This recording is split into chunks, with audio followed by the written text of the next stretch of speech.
Muy buenas noches, bienvenidos a Odisea. Estamos, de un modo u otro, enfrentados durante todo este tiempo a un problema central de la política, central de la Argentina, central de cualquier sociedad que esté discutiendo la vida pública, los recursos. Le entramos a ese tema por distintas ventanas. Habitualmente estuvimos hablando durante todos estos años de recursos cuando hablamos de corrupción. ¿Cuál es el destino de los fondos públicos? ¿Cómo existe una forma, la corrupción, de privatizar fondos destinados a lo público que terminan en manos de funcionarios y empresarios corruptos? Sobre esta discusión, sobre fondos, sobre recursos, sobre, si queremos una palabra un poco más ampulosa, fiscalidad, aparece otra ventana que nos permite mirar el mismo tema, los impuestos. ¿Quién paga impuestos? ¿Qué impuestos se pagan? ¿Para qué? ¿Cómo la clase política utiliza los impuestos que pagamos? Son dos preguntas convergentes. Ahora sucede, muy argentino, que cuando empezamos a mirar los impuestos a partir de esta reforma tributaria del gobierno, también a través de los impuestos, llegamos a temas de corrupción o de presunta corrupción, o por lo menos de irracionalidad muy llamativa en el uso de los recursos. Hoy vamos a hablar de tres temas donde se combinan recursos públicos, corrupción e impuestos. Tres irracionalidades. El otro lunes hablamos de otras tres. Y creo que vamos a seguir hablando de una larga colección de irracionalidades que nos ponen frente al espejo de nuestra relación con el Estado. El 14 último, la semana pasada, el martes de la semana pasada, mucha gente se sorprendió con una carta de Aníbal Fernández. Usted dirá, ¿qué tendrá que ver esta carta con impuestos, recursos? Bueno, con recursos en general Aníbal Fernández está ligado siempre. Además es contador. Le escribe una carta indignado, con una especie de indignación que si uno lee la carta es un poco forzada, un poco sobreactuada, sobre por qué Cristina Kirchner, este es el centro del problema para él, fundó Unidad Ciudadana. Es un poco una indignación seguramente demorada, porque es algo que Cristina Kirchner hizo hace meses, hizo toda la campaña, fue a elecciones, ganó las elecciones en la provincia de Buenos Aires, después las perdió. Todo eso pasó seguramente delante de los ojos de Aníbal Fernández, sin que le hubiera provocado ningún tipo de conmoción emocional. Bueno, ahora, tardíamente, Aníbal Fernández se da cuenta de que detrás de todo ese movimiento de Cristina Kirchner hay una traición, como dice él, a Juan Perón. Se abraza de la doctrina de Perón, que está un poco balbuceada en esa carta, se abraza también a Julio De Vido como una especie de despechado o traicionado por Cristina y hace un gran alegato político en nombre de lo que serían los valores tradicionales del peronismo en contra de quien hasta esa tarde aparentemente era su jefa, según él, el cuadro político más importante que había dado la Argentina en los últimos 50 años. Otro exabrupto u otro énfasis en sentido contrario de cuando estaba eufórico con Cristina. Rara la carta, como extemporánea, como fuera de contexto, salvo que uno mire lo que estaba pasando en ese momento en la ciudad de Nueva York. Alejandro Bursaco, de TIC, denuncia, confiesa más que denuncia, haberle pagado coimas a dos funcionarios que trabajaron al lado de Aníbal Fernández. Pablo Palladini ya lo vamos a describir, es del corazón de Aníbal, Jorge Delhon, un abogado contratado por la jefatura de gabinete en tiempos de Aníbal Fernández, que ante la acusación de Bursaco termina suicidándose. Palladini no se suicida.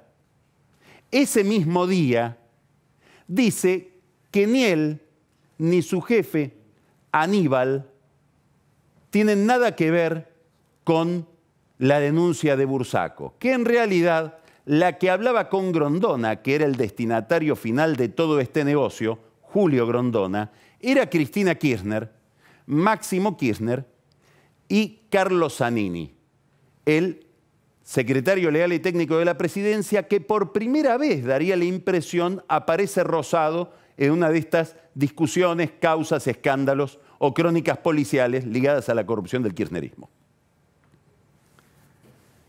Con los dichos de Palladino se empieza a advertir mejor el sentido de la carta de Aníbal. Había que pelearse pronto esa tarde, había que encontrar algún motivo. Bueno, Unidad Ciudadana estaba ahí a mano para decir: Cristina nos ha traicionado, de tal manera que yo pueda traicionarla a Cristina. En 2 horas todo esto se liquida una relación que aparentemente era intimísima, de muchísimos años. Queda circunscripto aparentemente el tema a Palladino y Delhon y, por los dichos de Palladino, a Cristina Kirchner, Máximo Kirchner y Zanini.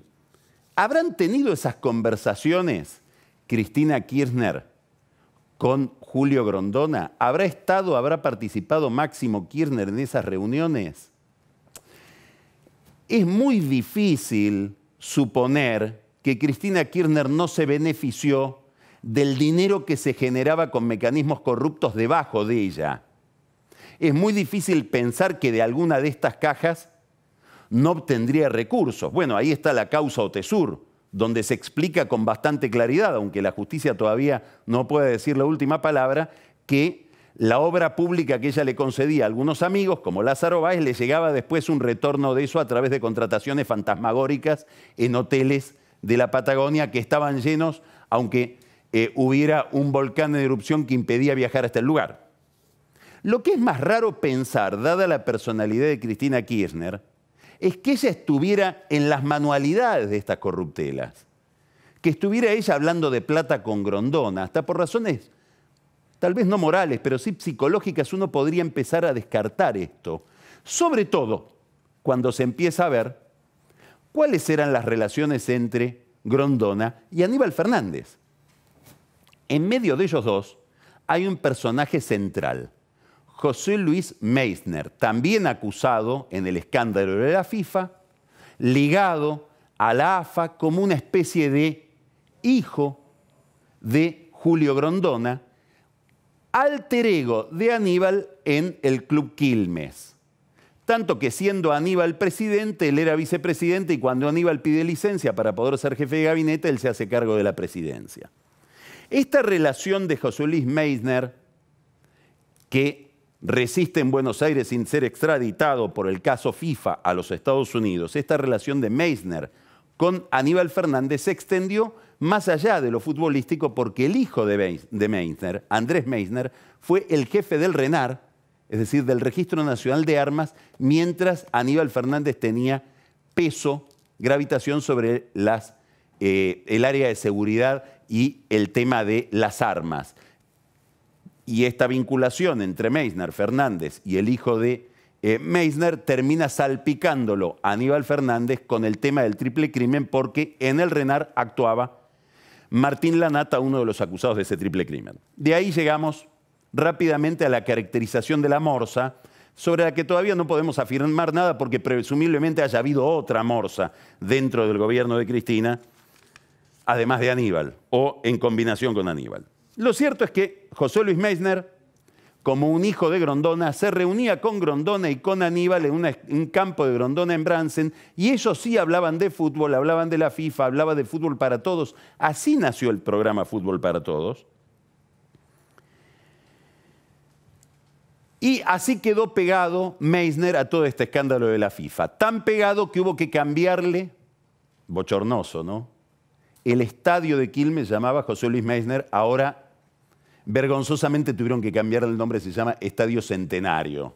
Habrá que ver si otros nombres de otros estadios, con gente tan problemática como Meissner, más famosa y más encumbrada, no empiezan a cambiarse también en este cambio de piel del peronismo. Yo, si fuera la familia Kirchner, estaría preocupado de si mi apellido va a continuar presidiendo tantos estadios, centros deportivos, de todo tipo de cosas que se le puso Kirchner en los últimos 12 años. Ahora que los peronistas empiezan a escribir cartas, también le empiezan a cambiar nombres a las cosas. Lo cierto es que no solamente Meissner tiene una relación estrechísima con Aníbal Fernández y negociaron ambos con Grondona. No decimos que no haya negociado Cristina, es más raro, esto era sabido, sino que además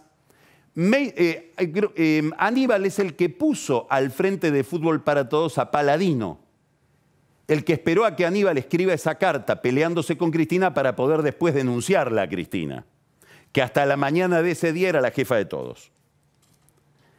Todo esto forma parte de una historia negra que tiene que ver no solamente con Fútbol para Todos, sino con la contratación de los derechos de televisación del Mundial del año 2014. Ahora aparece más claro qué es lo que pasó en ese momento, o aparece un poco más claro, todavía no sabemos muy bien. ¿Por qué? Porque en aquel momento, 2014, la empresa Telefe, de Telefónica de España en aquel momento, quiso comprar los derechos del Mundial junto con la TV pública, con Canal 7, a una cifra menor de la que después se terminó pagando. Pero lo curioso es que desde el gobierno a los españoles de Telefónica le dijeron: retírense de ese negocio, la TV pública va a ir sola y va a pagar más de lo que pagarían juntos.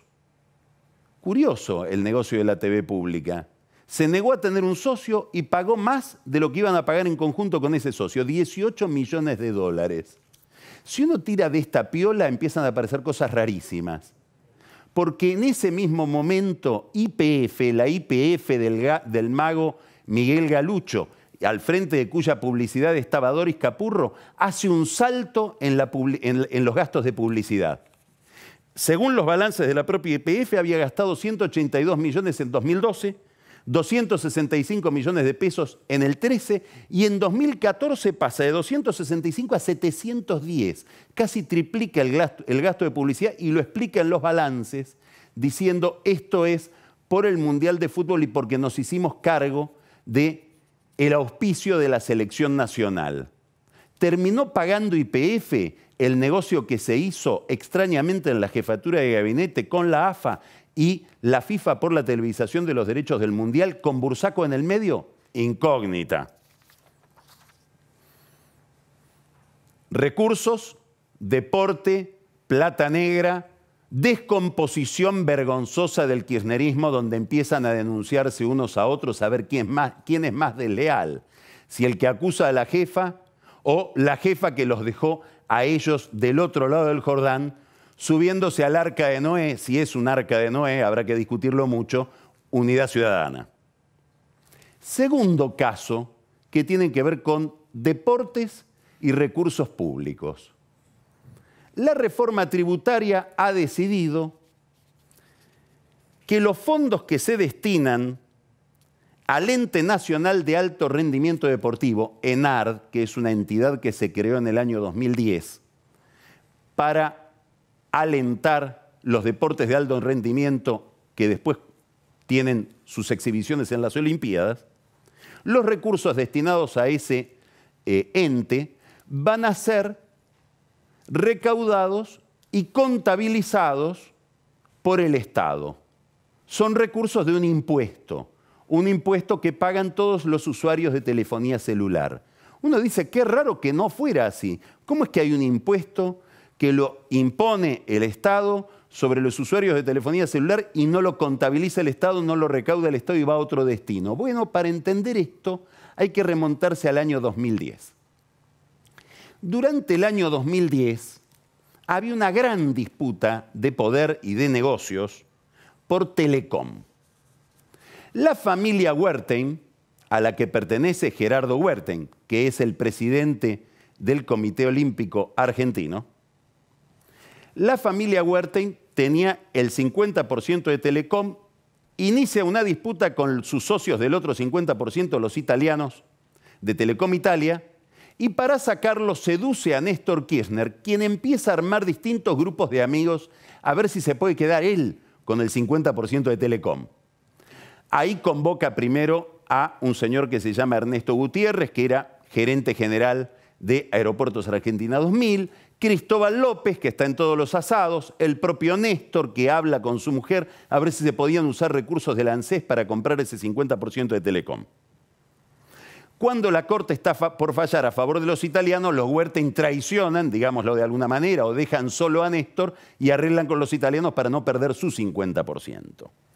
Pero en el clima del idilio, que tiene lugar sobre todo en los meses de marzo, abril, mayo de 2010, el último año de Néstor Kirchner en vida, Gerardo Huerten logra que se apruebe una ley por la cual el 1% de la facturación de los usuarios de las compañías de telefonía celular, lo que le facturan a sus usuarios, el 1% va a ir a una cuenta del Banco Nación, escuche bien, a una cuenta del Banco Nación, no al presupuesto nacional, para solventar los gastos del ENAR, el Ente Nacional de Deportes de Alto Rendimiento, en el cual él tiene participación por ser un directivo del Comité Olímpico, una especie de FIFA pero de las Olimpiadas, sobre cuya opacidad también mejor ni prestar atención.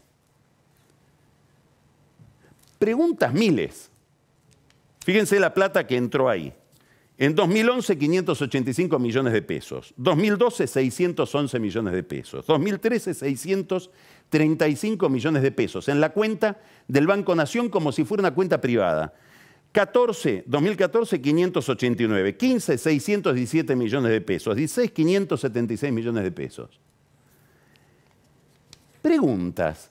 ¿Existe alguna relación entre el incremento, por ejemplo, de los usuarios de teléfonos móviles y las necesidades de financiamiento del ENAR? Ahora que la gente utiliza mucho más Internet para hablar por teléfono y baja la recaudación de la telefonía móvil, ¿afectaremos a los deportes olímpicos? ¿Cómo le fue en las Olimpiadas a la Argentina a medida que fue recibiendo este chorro de dinero administrado por el señor Huerten? Y otra pregunta, al presidente Macri, ¿se hizo alguna auditoría ya sobre cómo se administraron estos recursos? Probablemente Macri, no sé qué relación tiene con los Huerten. Sí sé que Gerardo Huerten era como un hermano de Daniel Scioli y uno de sus recaudadores de campaña. Bueno, en el centro del problema ahora, la relación entre un gran empresario, importante empresario de la Argentina, Gerardo Huerten, su primo hizo una especie de mea culpa por todo el empresariado, apenas compensó el gobierno de Macri. Bueno, acá tiene para continuar el mea culpa con su primo. Adrián Huerten es el primo de Gerardo Huerten. Manejos de recursos públicos con un impuesto irracional que se aplica a los usuarios de telefonía celular y el señor Huerten que se resiste a que eso sea contabilizado por el Estado y que el Estado tenga derecho a saber cuánto ingresa, cómo se financia y cómo se gasta ese dinero. Y al final de todo este viaje, la necesidad de una auditoría para saber qué pasó con esos recursos y en qué se gastaron semejantes millonadas de pesos desde el año 2010 hasta ahora. Tercer caso de irracionalidad entre recursos, si ustedes quieren impuestos, empresas, sindicatos, gasto público, mercado. Caso Sancor. Nosotros comentamos acá, hace algunos lunes, creo que fue una primicia, que la empresa Sancor iba a ser, o había entrado en negociaciones para comprarla, una gran empresa láctea, probablemente una de las mayores lácteas del planeta. Es una cooperativa neozelandesa que se llama Fonterra. Empezaron a estudiar las cuentas de Sancor y no le cerraban. Ahora, con esta reforma tributaria, por eso el gobierno está contento con algunos resultados de la reforma respecto de la inversión privada, los neozelandeses de Fonterra dicen, estamos contando que nos van a bajar ganancias para aquello que se reinvierte, que va a haber recuperación de IVA, que gradualmente va a haber menos impuesto al cheque y que van a bajar algunos impuestos internos como ingresos brutos, impuestos distorsivos provinciales. Bueno, ahora sí nos tiramos a la pileta y daré la impresión de que los de Fonterra, a partir de la reforma tributaria, decidieron hacer la inversión en Sancor. Pero lo curioso es que para que se realizara esa inversión, hubo que corregir una enorme desviación. Los gerentes de Sancor, ni siquiera los dueños, porque los dueños están multiplicados en miles de personas, es una cooperativa, pagaban una cifra sideral al sindicato, a TILRA, el sindicato de la industria láctea, para que el sindicato guardara silencio respecto de determinadas desviaciones que había en la propia Sancor, que explican la quiebra de Sancor o el desfondamiento de Sancor. Esto fue una obsesión de Macri, que termina poniendo en la mira al secretario general de Atilra, que lograba salarios espectaculares que distorsionaban todo el negocio de la industria láctea a cambio de guardar silencio respecto de las cosas que pasaban dentro de Sancor. Entonces tenemos no solamente carga impositiva que hace inviables las empresas, sino cargas corporativas y negocios entre empresarios y sindicatos que ahora aparecen a la luz porque estamos hablando de algo muy concreto: costos, viabilidad, retiro de subsidios. Contamos el lunes pasado que se dispuso en Tierra del Fuego que las empresas de ensamblaje o de ensamblado electrónico en Tierra del Fuego decidieron que por 2 años no ajustan salarios y la UOM no abrió la boca porque los salarios son siderales, promedio 70.000 pesos. ¿Por qué esto? ¿Qué complicidades hay entre empresarios y sindicalistas en la Argentina de hoy o en la Argentina de todos estos años? Hay un papel de tornasol infalible que es la discusión de los recursos del Estado. Nosotros llegamos a esa discusión por los escándalos de corrupción y ahora por la discusión impositiva. De impuestos es de lo que vamos a seguir hablando.